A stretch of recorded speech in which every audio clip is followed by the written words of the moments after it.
नंदगांव में एक भक्त रहते थे, उनका नाम था कृष्णदास। क्या नाम था?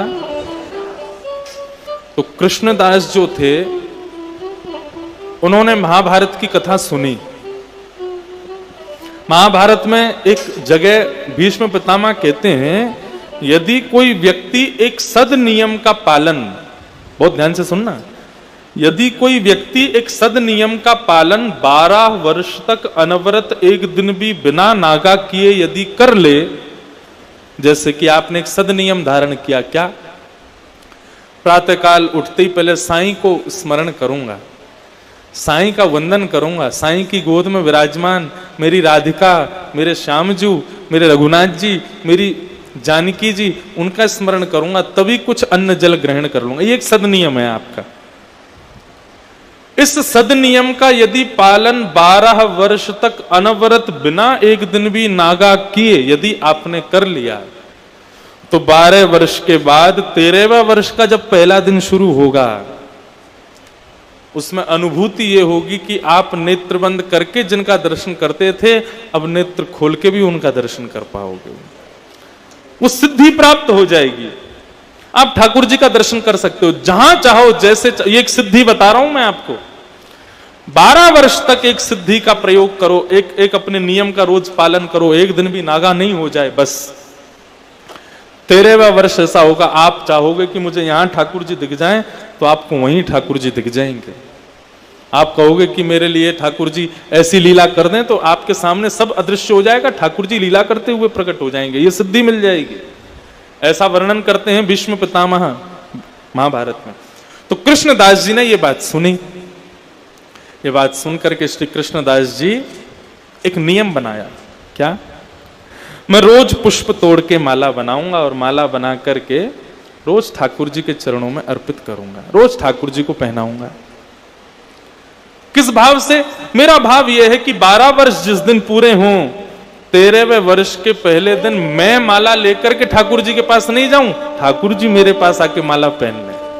ये मेरा एक सद नियम है। ठीक है, नियम शुरू हुआ। नंदगांव में रहते थे, रोज पुष्प की माला बनाते और रोज जाकर के ठाकुर जी को अपने हाथों से पहना देते और रोज कहते, लाला 10 साल रह गए, अब 9 साल रह गए, अब 8 साल रह गए, अब 5 साल रह गए, अरे अब तो 1 ही साल रह गया 12 वर्ष पूरे होने में, अब 5 महीने रह गए, 3 महीने। रोज ठाकुर जी को गिनवा के आते, अब इतने दिन रह गए, तुम मेरी कुटिया पे आओगे। 12वें वर्ष का अंतिम दिन था। बहुत तेज ज्वर चढ़ा था कृष्णदास को, बुखार, मूसलाधार बारिश सुबह सुबह हो रही थी। कृष्णदास जी ने फिर भी माला बनाई। बोले, अरे ये ज्वर, ये सब बीमारी हारी, ये सब तो मेरी परीक्षा लेने आई हैं, लेकिन मैं नहीं रुकूंगा। कल 13वें वर्ष का पहला दिन है, कल कन्हैया मेरे घर आएंगे, माला पहनेंगे। और सुंदर सी माला लेकर के गए और जाकर के कन्हैया के श्री अंग पे धरा के बोले, लाला आज मेरा नियम पूरा हो गया। 12 वर्ष में एक दिन भी मैंने नागा नहीं किया, रोज माला पहनाई। केवल एक ही इच्छा है, क्या? कल आप आना, माला पहनना मेरी कुटिया पे। और कृष्णदास जी गए और शाम से ही महाराज 56 भोग बनाना शुरू किया। कल ठाकुर जी घर पे पधारेंगे। तू है सखी बड़ भाग बड़ी, नंदलाल तेरे घर आवत है।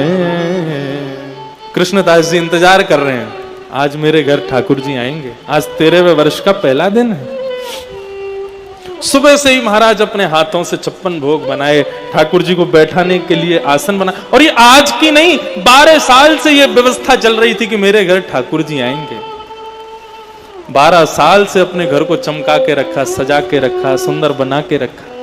आज 13वें वर्ष का पहला दिन प्रारंभ हुआ। सुबह 4 बजे स्नान ध्यान करके श्री कृष्णदास जी अपने घर को सजा के बढ़िया महका करके और बैठ गए। महाराज अब ठाकुर जी आ रहे होंगे, और उसी डगर पर देख रहे हैं जहां से नंद भवन का रास्ता जाता है।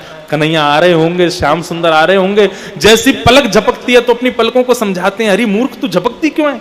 कहीं तू झपक गई और उस समय कन्हैया आ गए तो, इसलिए झपक मत, खड़ी रहे, खुली रहे। श्वास को कहते हैं तू मेरे को बार बार क्यों तंग कर रही है श्वास लेने में। जीभ को कहते हैं तू बार बार सूख क्यों रही है। अपने संपूर्ण अंगों को समझा रहे हैं, बोले सावधान रहो, एक क्षण भी हमारे लिए 3 युग के समान बीत जाएगा यदि कन्हैया को नहीं देखा आते हुए तो। अरे इसके लिए तो 12 साल से इंतजार किया है, इसको तो जरूर देखेंगे। नेत्र खोल करके और एक टक देख रहे हैं उस मार्ग पर जहां से कन्हैया को आना है। अब तो महाराज 8 बज गए सुबह के, ठाकुर जी नहीं आए। मनी मन विचार करने लगे, बोले लाला यहाँ हमारे नायारो होगो कि अभी यशोदा मैया ने गोद में बैठा लिया होगो, माखन मिश्री खवा रही होगी, कछु खिला पिला के ब्यारू करा देगी, फिर आवेगो कन्हैया। 10 बज गए, ठाकुर जी नहीं आए। अरे कन्हैया को श्रृंगार है होगो, अभी श्रृंगार आरती होगी, शायद वाक्य बाद आ जाएगो। 12 बज गए। कृष्णदास जी मन में सोचने लगे कन्हैया को भूख बहुत जल्दी लगे आवे ना, राजभोग करके आवेगो। 1 बज गया। अरे सवेरे से श्रृंगार चल रहे हो, आदि आदि सब लोग मिलवे गए होंगे, थक गए होगो कन्हैया, सो जाएगो, उत्थापन में आवेगो, 4 बजे आ जाएगो। बार बार अपने मन को समझा रहे हैं कृष्ण आएंगे, कृष्ण आएंगे। शाम के 5 बज गए, कन्हैया नहीं आए। मन को समझाने लगे, अरे तू चिंता मत करे, लाला है सके रात को प्रसाद पाके फिर आवेगो, सबसे निवृत्त है कि आवेगो। रात्रि के 9 बज गए, शयन का समय हो गया। बोले अरे लाला बड़ो चतुर है, पूरे नंद भवन को सुला के जब सब सो जाएंगे तब आवेगो। अपने मन को समझा रहे हैं। रात्रि के 11 बज गए, नहीं आए कन्हैया। अब मन भी कहने लगा कृष्णदास कितना समझाएगा मुझको, तेरी भक्ति में कोई चूक रह गई, नहीं आए ठाकुर जी। अब मन को समझाने लगे 10 मिनट और, 15 मिनट और, 5 मिनट और, 2 मिनट और, अरे रुक तो जा, आ रहे होंगे, नहीं आए। रात्रि के 1 बज गए। जब ठाकुर जी नहीं आए तो कृष्णदास जी के नेत्र छलक पड़े। नाथ मेरी सेवा में कोई कमी रह गई, मैंने वर्षा का भी भान नहीं किया, जाड़ा है गर्मी है कभी किसी का विचार नहीं किया, समय से आया, रोज आपको माला पहनाई, आपसे कुछ मांगा नहीं प्रभु, केवल एक चीज मांगी कि मेरे यहां आकर के मेरे हाथ से माला पहन लो, एक क्षण पहन करके चले जाना, मुझे ये भी कोई उम्मीद नहीं कि आप बहुत देर बैठो। नहीं आए। उसी समय कृष्णदास जी ने अपने आंखों के आंसुओं को पोंछा और कहा ये सब भक्ति वक्ति सब विडंबना है, सब फालतू है, कुछ नहीं होता। यदि होता तो आज ठाकुर जी आते। और उसी समय अपने सब बोरिया बिस्तर बांध लिया, जितनी सामान थे सब धर लिया, अपनी कुटिया को जिसको 12 साल से सजाया था सबको तहस नहस कर दिया, तो नहीं रहना अब मुझे यहां, और अपना सारा सामान बांध करके निकल पड़े।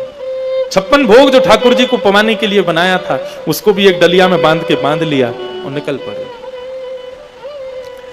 नंद भवन से प्रणाम करके जाने लगे। बोले भगवान होंगे तुम दूसरों के लिए, मेरे लिए आज से तुम भगवान नहीं हो, मेरे लिए आज से तुम्हारे लिए कोई जगह नहीं हृदय में।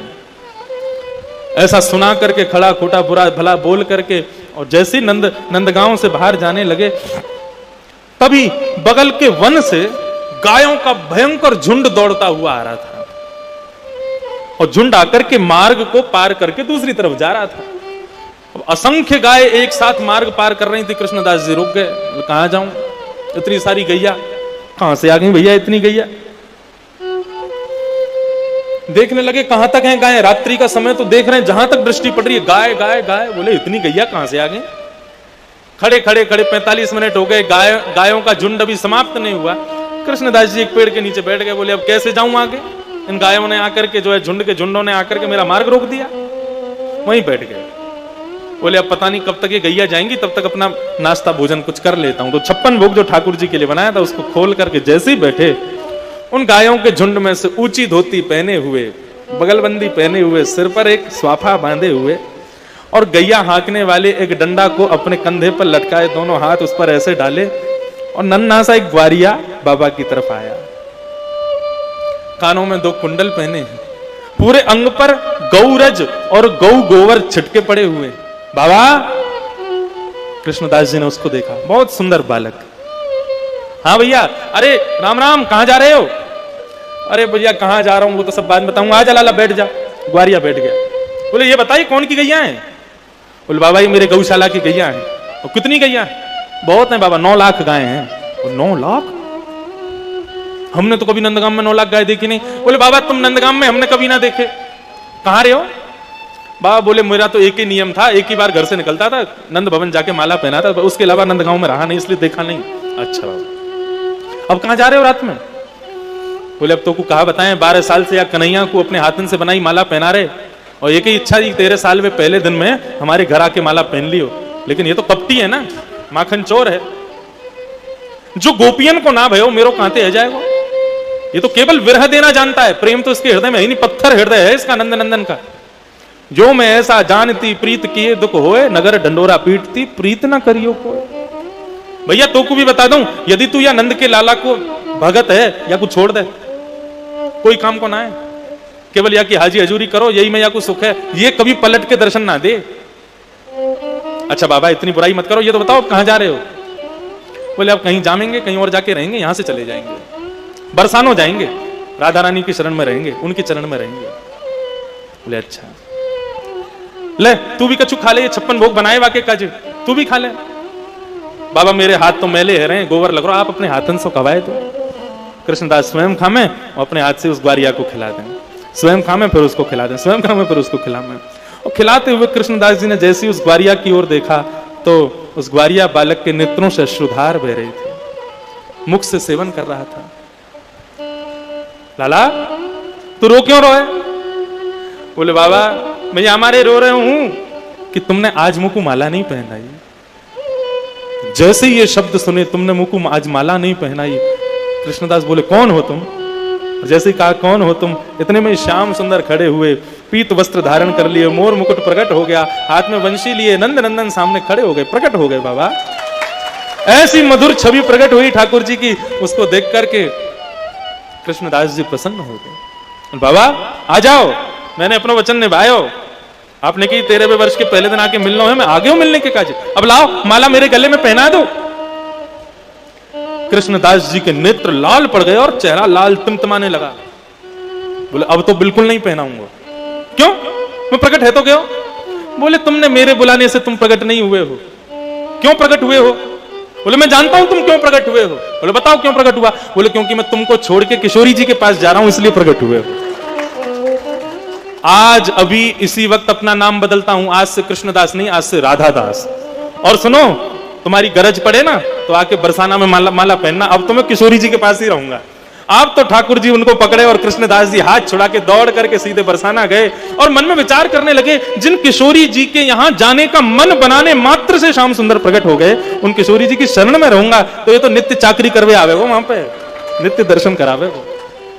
तो इसलिए भैया श्रवणम कीर्तनम विष्णु स्मरणम, और ये जो चौथा है ना पाद सेवन, यदि ठाकुर जी की चरण सेवा चाहिए तो किशोरी जी की शरण में चले जाओ।